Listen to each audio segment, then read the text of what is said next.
Okay, good morning, everyone. We are now in Parak Ches, Mishna Yud Aleph, short Mishnah.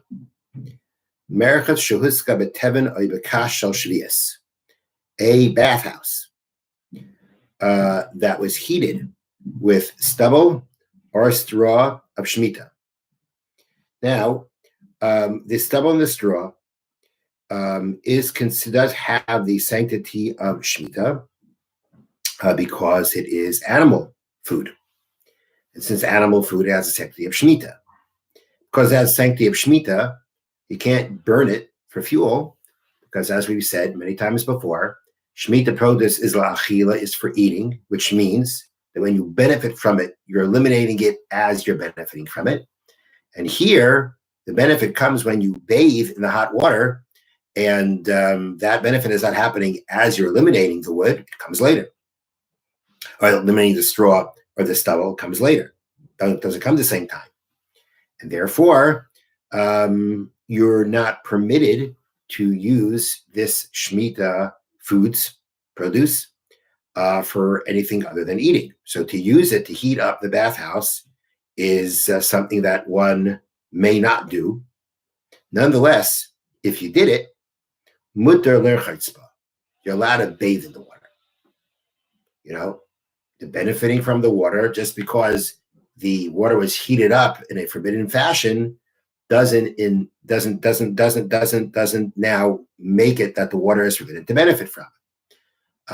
The water being heated up is a byproduct of what was done before, and at the end of the day, once it's been done, you can go ahead and derive benefit from it. So although it is forbidden to heat the water with Shemitah straw, once it has been done, one may derive benefit from this unlawful use of Shemitah produce. Again, there's no reason why not to. Here, as the Adavan brings down, being that you misused this Shemitah straw, you have to do what was done in the previous Mishnah, which is buy produce equivalent in value to what you misused and treat that as Shemitah. Now, Mishnah concludes, but if this is if the person who is considering bathing in this bathhouse is a prominent person, he should not bathe in it. And that's because he is a prominent person. It means he's a person that people look to, and he sets example for people. If he's going to use this merchatz, this bathhouse that was unlawfully heated with Shemitah produce, people may come to actually become more lax in how they treat Shemitah produce. If they see that Shemitah produce was used illegally here to heat the bathhouse, and now this person, this important person, now goes in and uses the bathhouse, that can create laxity in people in their attitude towards how to treat Shemitah produce.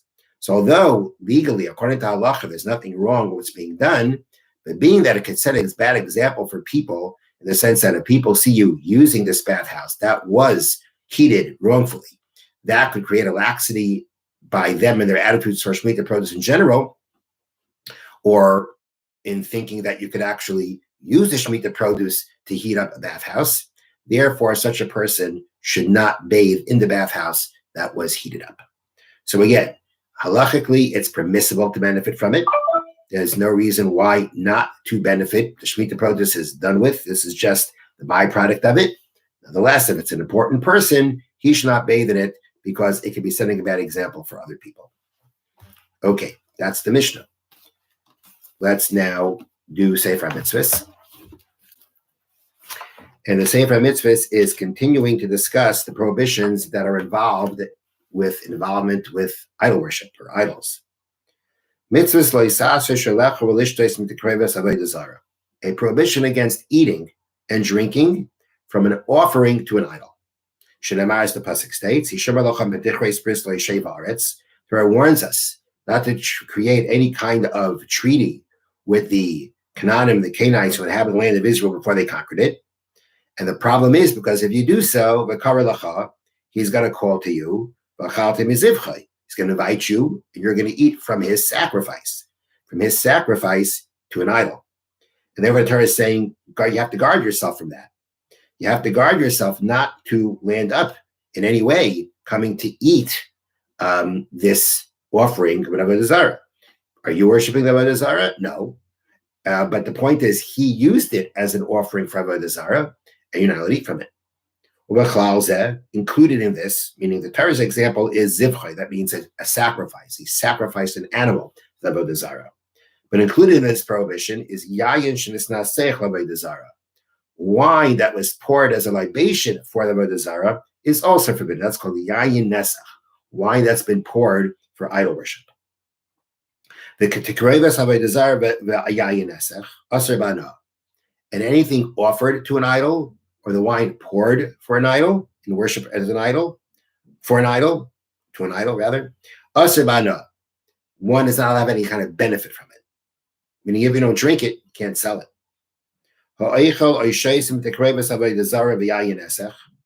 One who eats or drinks from an offering of Avodah Zarah or yayin esech, kol shehu, even in a small amount, like it.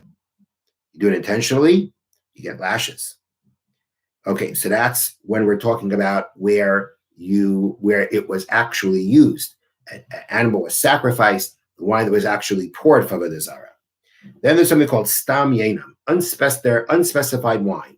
Guy made a wine, no specific purpose. He didn't pour it for idol worship.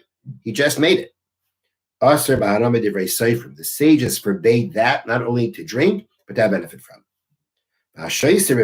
One who does drink a volume called the revius, which is about 3 fluid ounces, and he drinks again the stam yenam, the unspecified wine, he drinks the revius of it, we give him lashes of disobedience. The yayin shall Yisrael shenagabay akum makavana.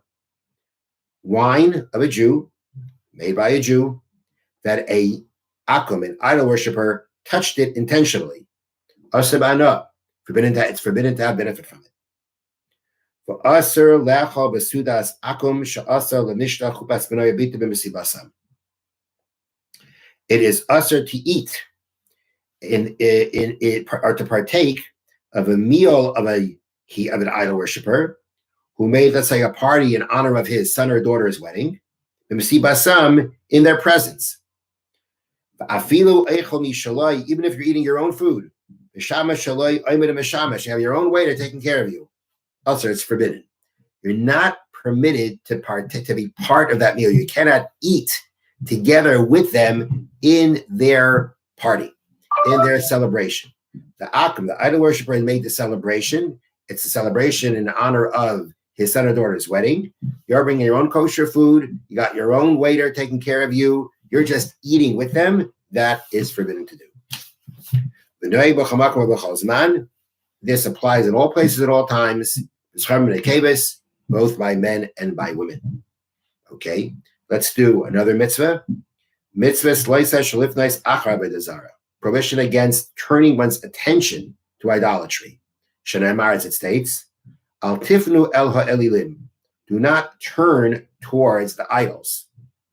One may not turn their attention to them, b'dibur, with speech, with machshava, with thought, even just looking.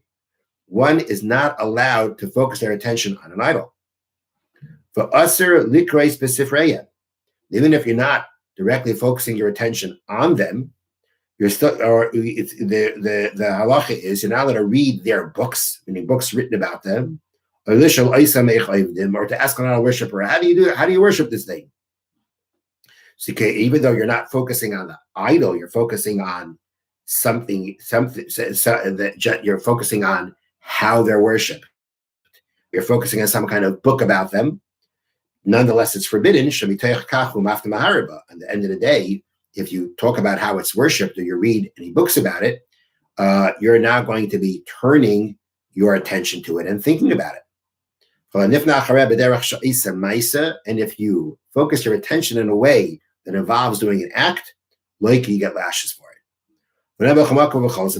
This applies in all places at all times, both by men and by women. And we'll just do one more very short mitzvah. One is not allowed to have any kind of benefit from the decorations of an idol or from its ornaments. Shenamar, as it says, you shall not covet the gold and silver that is on them. It was gold and silver that was used to adorn the idols. You may not covet and take it for yourself. That means you may not have any kind of benefit from those things. They're not the actual idol, but they are the ornaments of the idol. The Torah forbids us from having benefit from it. This applies at all places, at all times, both by men and by women. Have a great day.